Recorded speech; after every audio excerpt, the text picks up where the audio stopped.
दोस्तों, अगर आप एक यूट्यूबर हैं तो आपको यूट्यूब से रिलेटेड कुछ ऐसी बातों का पता होना चाहिए जिसके बारे में आपने शायद नहीं जानते होंगे या फिर आपके इन सभी चीज़ों के बारे में आपने सुना भी नहीं होगा।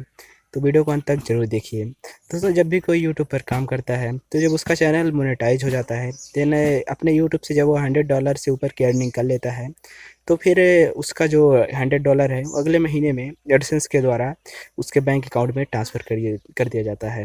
लेकिन मतलब बैंक अकाउंट में ट्रांसफ़र होते समय आपको बहुत सारी लंबी प्रोसेस से गुजरना होता है। जैसे जब आपका 21 तारीख को पेमेंट एडसेंस से रिलीज़ करता है, देन लगभग कहना चाहिए कि वह कभी काफ़ी सारे बैंक अकाउंट में 23 को ही पहुँच जाता है। लगभग 23-24 तक पहुँच जाता है, लेकिन काफ़ी सारे बैंक ज़्यादा लेट करते हैं। यह बैंक पर डिपेंड करता है कि आपकी वो पेमेंट कैसे मतलब कब तक रिसीव करेगा। काफ़ी सारे बैंक 28, 29, 30 तक भी रिसीव करते हैं, लेकिन काफ़ी सारे बैंकों में 23 को ही आ जाती है। हेलो दोस्तों, मेरा नाम है अतुल और आपका ए टू एक्सप्लेन यूट्यूब चैनल में स्वागत है। तो इस वीडियो में आपको बताने वाला हूँ कि जब आपकी पेमेंट आती है यूट्यूब से, आपकी जब पेमेंट आती है तो उस समय मतलब आपका जो चार्जेस होते हैं यूट्यूब से, आपकी जो मतलब एक तरह से वो यूएसडी में होता है, तो उसमें आपको कौन कौन से चार्जेस पे करने होते हैं, कौन कौन से चार्जेस आपके कटते हैं, पूरा स्टेप बाय स्टेप दिखाने वाला हूँ विद स्क्रीनशॉट के साथ। तो वीडियो में अंत तक बने रहें।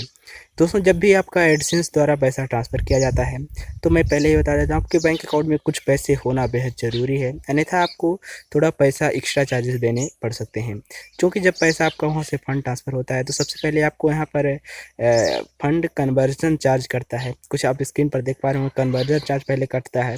देन इसके बाद वहाँ पर आपका फंड ट्रांसफ़र चार्ज कटता है। इसके बाद आपका जो वहाँ से जितना भी अमाउंट होता है वह अमाउंट ट्रांसफ़र होता है। अमाउंट ट्रांसफ़र होने के बाद फिर आपका कटता है जीएसटी चार्जेस। आप यहाँ पर देख पा रहे होंगे हमारा फंड कन्वर्शन चार्ज कटा है। देन वहाँ पर पहले फिर फंड ट्रांसफ़र चार्ज कटा। इसके बाद हमारा जो जितना भी अमाउंट था वो हमारे बैंक अकाउंट में क्रेडिट हुआ। देन इसके बाद हमारा जीएसटी चार्ज कटा है। यह मतलब ऐसा नहीं है कि आपको बहुत ज़्यादा समय लगेगा, लगभग 2 से 3 मिनट के अंदर ये सभी चार्जेस कट जाते हैं। देन जितना भी मतलब बैलेंस होता है आपके बैंक अकाउंट में क्रेडिट हो जाता है। आप स्क्रीन पर देख पा रहे होंगे, मैंने स्क्रीनशॉट लगा दिया है कि कौन सा चार्जेस कितना कटता है। यह अमाउंट पर डिपेंड करता है कि कितना अमाउंट है तो कितना चार्ज कटेगा। ऐसा नहीं है कि हाँ, सभी में इतना कटेगा। अगर अमाउंट कम है तो इससे कम भी कटेगा, और अमाउंट अगर ज़्यादा है तो इससे मतलब जितना चार्ज कटा है इससे ज़्यादा भी चार्ज कट सकता है। तो मैंने आपको बता दिया कि किस तरह से आपकी जो पेमेंट आती है तो उसमें कौन कौन से चार्जेस करते हैं, कितने चार्जेस से आपको बैंक, कई सारे बैंकों का चार्ज बहुत ज़्यादा होता है, ₹1000 तक होता है, लेकिन काफ़ी सारे जो शासकीय बैंक है उनका चार्जेस बहुत कम होता है।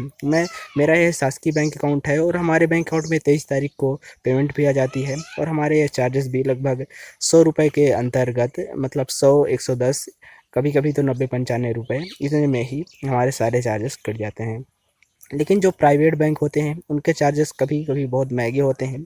कभी-कभी उनके चार्जेस ₹1000 तक पहुँच जाते हैं।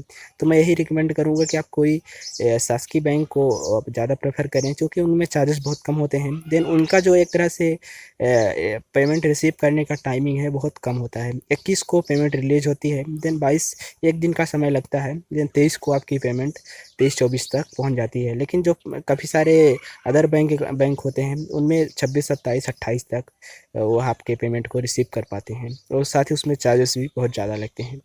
तो उम्मीद करता हूँ कि इस वीडियो के ज़रिए आपकी काफ़ी हेल्प हुई होगी। आप जान गए होंगे कि आपको यूट्यूब का जब पेमेंट आती है तो उसमें कौन कौन से चार्जेस देने पड़ते हैं। ऐसी हेल्पफुल वीडियोज़ और अधिक पाना चाहते हैं तो आप हमारे यूट्यूब चैनल को सब्सक्राइब ज़रूर करिए।